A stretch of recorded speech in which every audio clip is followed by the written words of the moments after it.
In the cold, stale air of winter 1546, the royal chambers of Whitehall Palace stank of death, rot, and royal perfume. The stench was unmistakable. Beneath golden tapestries and velvet curtains, England's most powerful man-king, Henry VIII, lay in his massive, creaking bed. But it wasn't sleep he was battling. It was the festering, blackened hole in his leg. Pus oozed out from the ulcer every time the royal physicians changed his linen wraps, which were soaked and discolored within hours. The wound had eaten through skin and muscle down to bone. Each movement, each brush of air, each glance at the horrifying sight sent shivers through his attendants, who barely dared to breathe in his presence, not because of respect but because of the unimaginable stench. The infection had gone so deep that gangrene had set in. And yet, this wasn't some forgotten prisoner in a dungeon. This was the King of England, that the once glorious monarch who had ruled with iron fists and divine confidence now screamed through the halls of his palace, shaking the walls with his agony. His cries were so loud, some mistook them for wild beasts in pain. Others, terrified servants mostly, whispered about demons. Some swore he spoke to ghosts in the dark. At night, they could hear him muttering under his breath, crying out the names of his wives, Catherine Anne Jane, names of women he'd either divorced, destroyed, or buried. And still, they called him Your Majesty. He was king, even as his flesh rotted from his bones, even as his mind flickered in and out of consciousness, even as his once mighty legs, those legs that danced in tournaments and crushed enemies in armor, now oozed, bled, and leaked death onto marble floors. One servant, young and new to the court, dared to look directly at the king's leg during a routine dressing. The moment the bandage was pulled away, she fainted instantly, falling backwards with a shriek. The other servants didn't laugh. They understood. They'd seen it. They'd smelled it. They'd tried to wash the rot out of their clothes, their hands. Their souls doubt it wasn't just a wound. It was a warning, a curse, a slow, royal punishment playing out inch by inch. His royal surgeons had long given up on healing. Instead, they now tried only to manage the pain. They'd cut into the leg drained. It burned it. They'd even tried using hot irons to cauterize parts of the tissue. But the pus kept returning, green, thick, and endless. The leg no longer looked human, more like something out of a plague tale, a monster's limb rather than a man's. Yet, even as his body betrayed him, Henry VIII clung to power like a drowning man grips driftwood. He signed orders. He issued death sentences. He plotted marriages. He commanded armies from his bed of rot. "I am the King of England," he once roared between groans. "I am your lord and sovereign." His voice was cracked, but his words thundered through his golden chamber like a death bell. And no one dared speak against him, because to defy him, even now, was to risk your head. And no one wanted to die at the hands of a man who was already halfway to the grave himself. What had happened to the young golden Henry, the Prince of Promise, the athletic warrior, the Renaissance god of Europe? How had that radiant boy become this decaying, tormented, half-mad creature wrapped in silk and soaked in pus? What fate turns kings into corpses before they die? What power can keep a man on the throne even when he's falling apart from the inside out? This is the story of Henry VIII, and it only gets darker from here. Before the screams echoed through his palace halls, before his leg turned black and oozed with decay, Henry VIII was a god among men, a vision of royal youth, divine confidence, and vibrant energy. He wasn't born to be king, not at first, but fate, tragedy, and blood would place the crown upon his head. And when it did, he wore it like a star burning too brightly to survive. Henry Tudor was born on June 28, 1491, in the grand setting of Greenwich Palace, the second son of Henry VII and Elizabeth of York. He was never meant to sit on the throne. His older brother, Arthur, was the heir, groomed from birth, raised with tutors, wrapped in responsibility. But destiny is a cruel sculptor, and Arthur would die young, just months after marrying Catherine of Aragon, leaving the 10-year-old Henry suddenly next in line. And so, the boy who was once a spare was now a future king. From a young age, Henry was dazzling. He had the rare combination of charm, intellect, and beauty. Court observers noted his glowing complexion, thick auburn hair, and athletic frame. He excelled in languages, music, theology, jousting, and hunting. At 6 feet tall, towering for his time, he was a golden boy in every sense. His father kept him hidden like a jewel. When his father died in 1509, Henry VIII became king. At just 17 years old, England erupted in joy. The new monarch was young, powerful, and stunning. The stiff, cold regime of his father gave way to the radiant glow of hope. Foreign ambassadors wrote home in awe. One even declared, "He is the handsomest potentate I ever set eyes on." Henry was more than just looks. He was hungry to rule. And not just rule, to dominate, to dazzle, to leave behind a legacy greater than any English king before him. Within weeks of his coronation, he married Catherine of Aragon, his brother's widow, uniting two powerful royal bloodlines. The young couple rode through London in golden chariots, showered in rose petals, cheered by thousands. To the people of England, it felt like the dawn of a new age. Henry's early reign was full of optimism and strength. He was a warrior king, determined to bring glory back to England through war and conquest. He launched campaigns against France and Scotland, riding into battle wearing shimmering armor, his presence larger than life. In 1513, personally led his men at the Battle of the Spurs, a victory that fed his thirst for immortality. But Henry wasn't just a soldier. He was a Renaissance prince, learned, cultured, and obsessed with legacy. He composed music, wrote poetry, debated theology with the greatest minds of Europe. He surrounded himself with scholars, artists, and philosophers. He built palaces, funded universities, and declared himself the true heir of both Caesar and King Arthur. He was the sun around which the court revolved, and everyone wanted to bask in his light. His court became a stage of spectacle. Feasts that lasted for days, masquerade balls of surreal luxury, tournaments with glittering prizes. Henry would dress in gold-threaded garments, dance with noble women, surprise guests with his wit and humor. He was not just a ruler.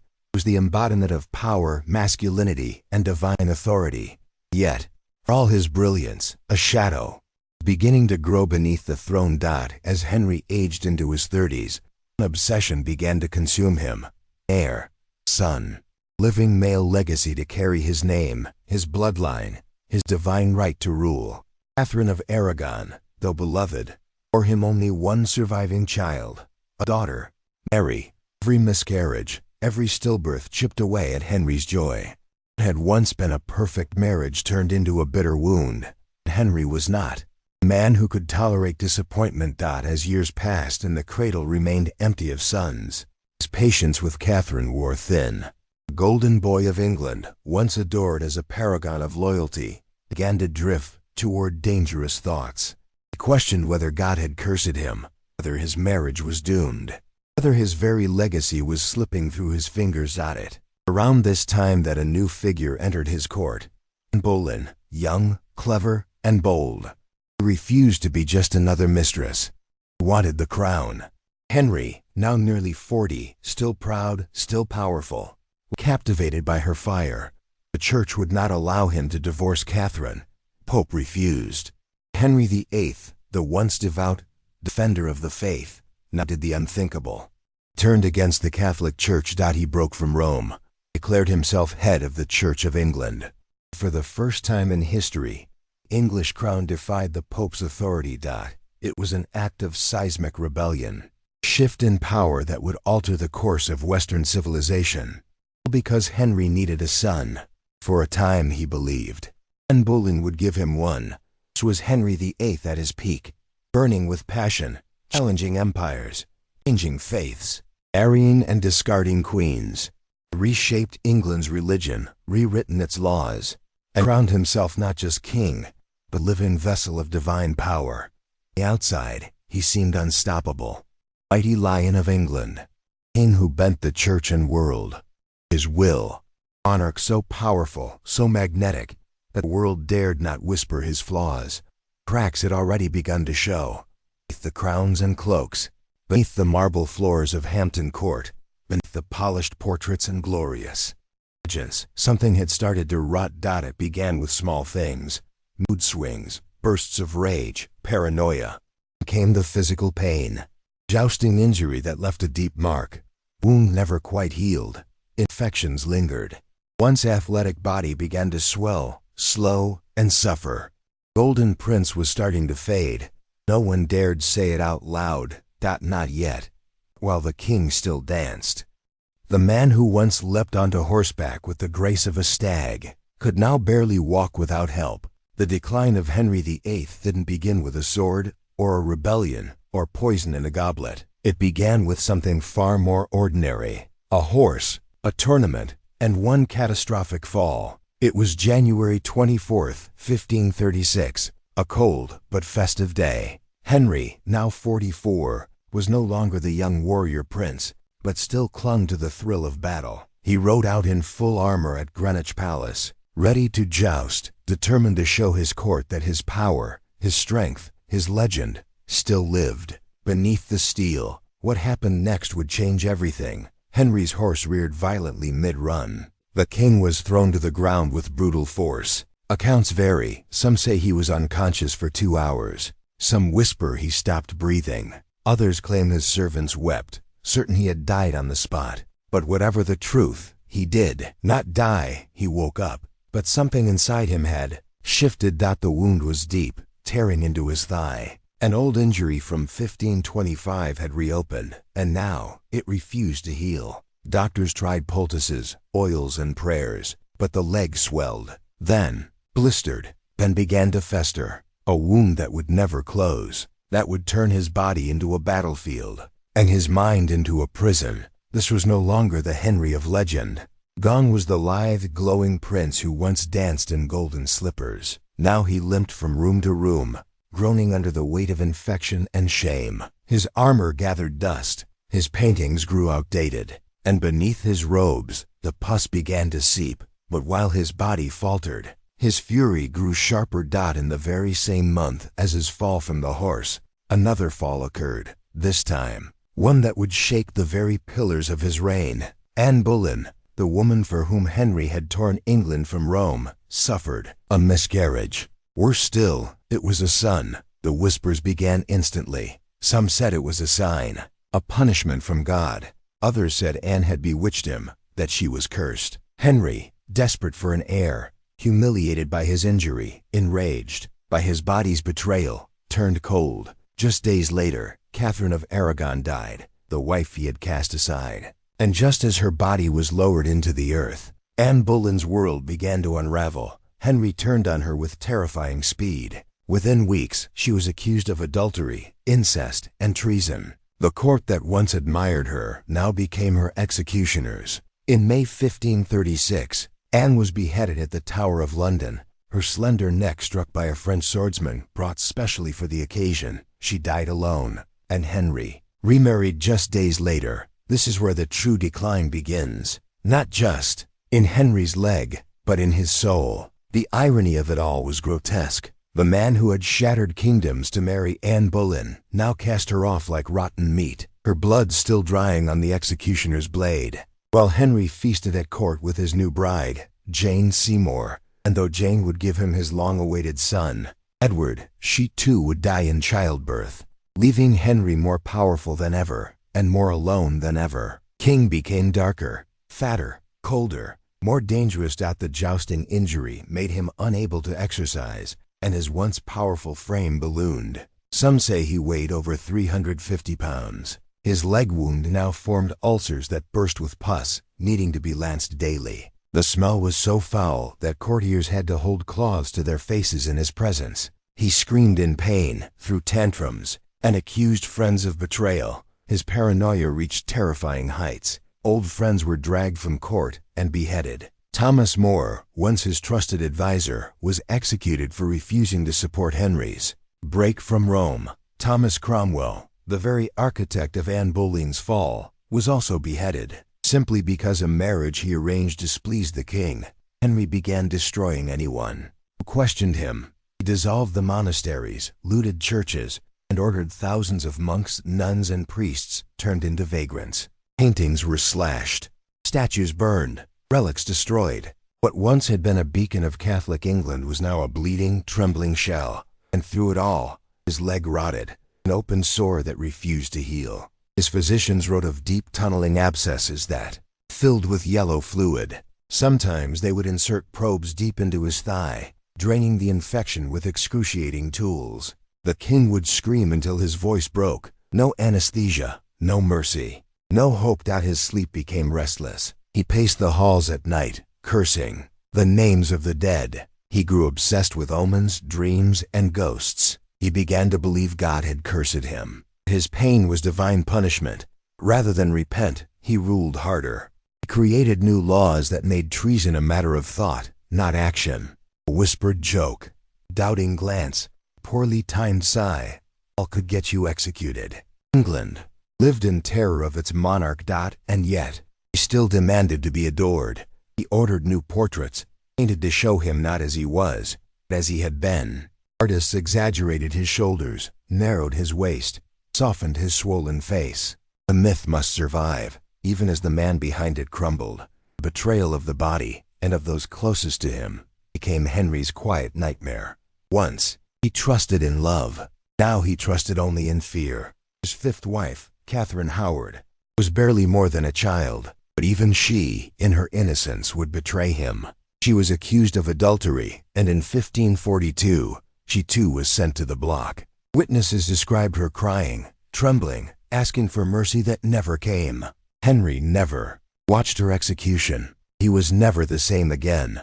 The man who had once danced under candlelight, who had once chased deer through green fields, now sat trembling in chambers that smelled of death. Surrounded by silence, shadows, the groans of his own pain. He had one more marriage, Catherine Parr. It was not love.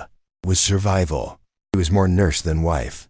She cleaned his sores, managed his moods, and tried to keep the kingdom from falling apart as its king. Drifted further from reality that the turning point of Henry VIII's reign wasn't just political. It was spiritual, psychological, physical. He had broken the world to get what he wanted. A son, a crown, a legacy. What he got was pain, loneliness, and rot. The king who once commanded the church, the battlefield, and the hearts of women, now could barely stand. And yet he was still king, still feared, still worshipped, still powerful. Underneath it all, the wound grew deeper. The end was approaching. In the dim corridors of Whitehall Palace, the air turned toxic, not with incense, with the unmistakable stench of decay. The chamber, once echoed with laughter and music, now served as a temple of suffering. Henry VIII's body had become a living testament to ruin. His leg wound, gangrenous and infected, pulsed with life-yellow pus draining into stained wraps. The flesh blackened around the edges like mold overtaking old stone. Each dressing change was a spectacle of horror. When the bandages were stripped away, the dark fluid hissed. His physicians recoiled. He had grown to nearly 400 pounds. Great Lion of England needed mechanical lifts just to shift. From bed to chair, his swelling limbs made even the gilded throne feel like a trap. Servants needed masks. Courtiers needed excuses to stay distant. Yet he was still king, his voice crude from agony, but not diminished in authority. Visually broken, he shuddered through nightmares, whispered visions of his dead wives, Anne Boleyn, Catherine Howard, Jane Seymour, hovering over his bed, trembling robes in candlelight, pleading with silent tongues. Called him murderer, betrayer, sinner, begged for forgiveness, but the voices only grew louder. Indomitable anger mutated into terrified paranoia. Trembling glance, a misplaced footstep in the hallway, a servant coughing in the next room. Each tiny disturbance became a looming conspiracy. Doctors tried everything: leeches, cauterization, herbal poultices made from crushed herbs and flowers. One gruesome morning, they inserted probes into the open wound. Henry screamed till his voice frayed. His breath curled into his beard with the rank odor of waste and infection. Physicians washed away the pus. It always returned. Rot is endless, they whispered behind closed doors. Medicine has failed the king. Emotionally, he was unraveling. Friends were stripped of power, beheaded, exiled. Anyone who once served him. Thomas More, Thomas Cromwell, Catherine Howard herself, all executed under his command. Court became a silent funeral procession. Spoke more with his priests than with his advisors, demanding nightly confessions, praying pages of psalms. Against his bruised chest, "My soul damned?" asked in tortured prayer. Priests offered absolution, but doubted it even as they spoke. Even meals turned into grotesque rituals. Banquets stood laden with meat and wine, yet Henry could barely swallow a mouthful. Teeth had rotted, his breath stank. Chew slowly, sweat dripping from his brow, forcing down slow bites as courtiers watched in dread. Physically powerless, tried to maintain control. Commissioned new portraits, fat-trimmed, shoulders squared, jaw firm. In those painted smiles lurked deep cracks of mortality. Throne belonged to him in name, but not in flesh or spirit. In the dim corridors of Whitehall Palace, the air turned toxic, not with incense, but with the unmistakable stench of decay. The chamber that once echoed with laughter and music now served as a temple of suffering. Henry VIII's body had become a living testament to ruin. His leg wound, gangrenous and infected, pulsed with life-yellow pus draining into stained wraps. The flesh blackened around the edges like mold overtaking old stone. Each dressing change was a spectacle of horror. When the bandages were stripped away, the dark fluid hissed, and his physicians recoiled. He had grown to nearly 400 pounds. The great Lion of England needed mechanical lifts just to shift from bed to chair. His swelling limbs made even the gilded throne feel like a trap. The servants needed masks. The courtiers needed excuses to stay distant. And yet he was still king. His voice crude from agony, but not diminished in authority. Visually broken, he shuddered through nightmares. Whispered visions of his dead wives, Anne Boleyn, Catherine Howard, Jane Seymour, hovering over his bed, trembling robes in candlelight, pleading with silent tongues. They called him murderer, betrayer, sinner. He begged for forgiveness, but the voices only grew louder. Indomitable anger mutated into terrified paranoia. A trembling glance, a misplaced footstep in the hallway, a servant coughing in the next room. Each tiny disturbance became a looming conspiracy. The doctors tried everything: leeches, cauterization, herbal poultices made from crushed herbs and flowers. One gruesome morning, they inserted probes into the open wound. Henry screamed until his voice frayed. His breath curled into his beard with the rank odor of waste and infection. The physicians washed away the pus, but it always returned. "The rot is endless," they whispered behind closed doors. "Medicine has failed the king."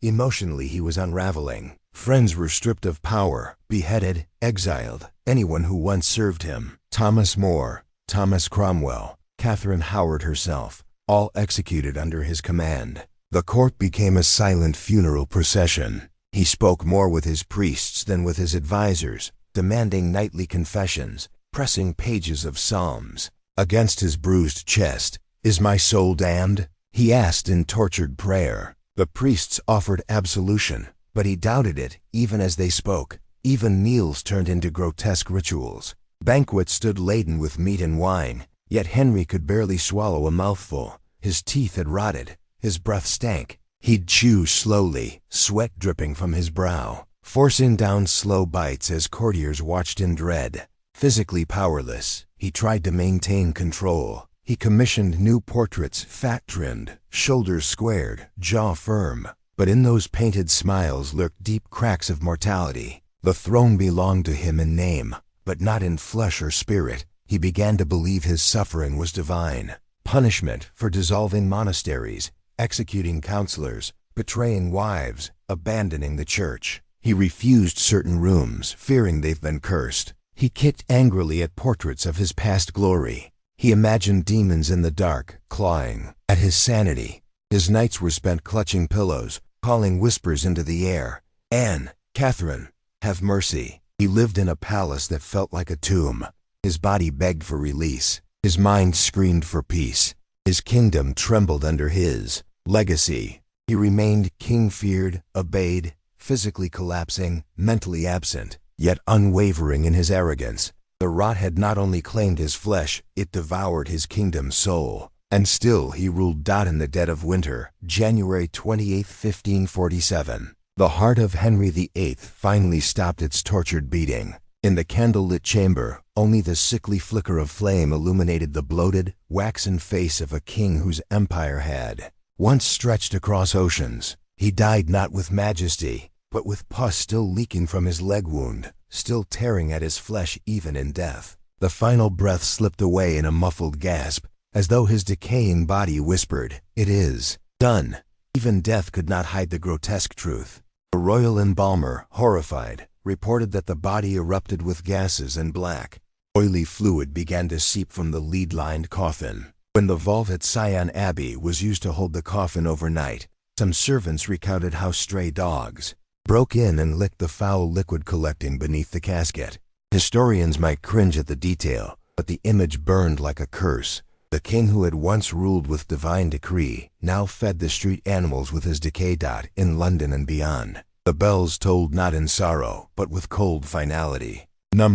Parades, no troubadour laments, just the hushed, terrified hush of nobility preparing to scramble for position. Court announced Henry's death 3 days later, a delay designed to secure Edward Seymour's power as Lord Protector, but among the people, the stench of truth had already traveled faster than the announcement. Funeral took place on February 16, 1547. It was a spectacle. Horses draped in black, heralds screaming out titles, wax effigies of the king in youthful glory. Yet beneath the layers of ritual, the coffin sagged, moaned under its own weight, and leaked. A grotesque reminder that death had swallowed reality. Hold. At St. George's Chapel in Windsor, Henry was laid beside Jane Seymour, the only wife, to give him a son.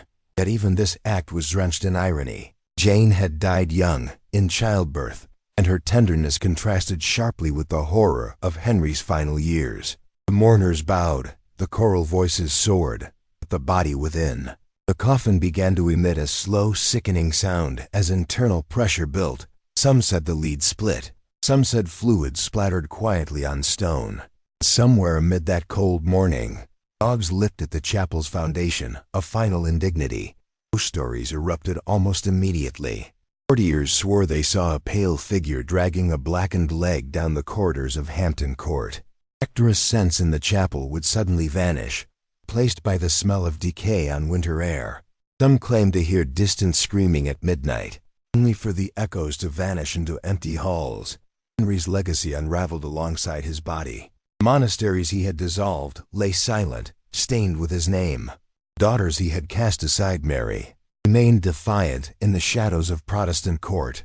Elizabeth was hidden in the Tower until her fate was decided. His carefully drafted will, once meant to secure the Tudor line, became fragmented by power-hungry counselors. Within days of his death, alliances shifted like autumn leaves in wind. Edward Seymour rose, Catholics fled, Protestants celebrated.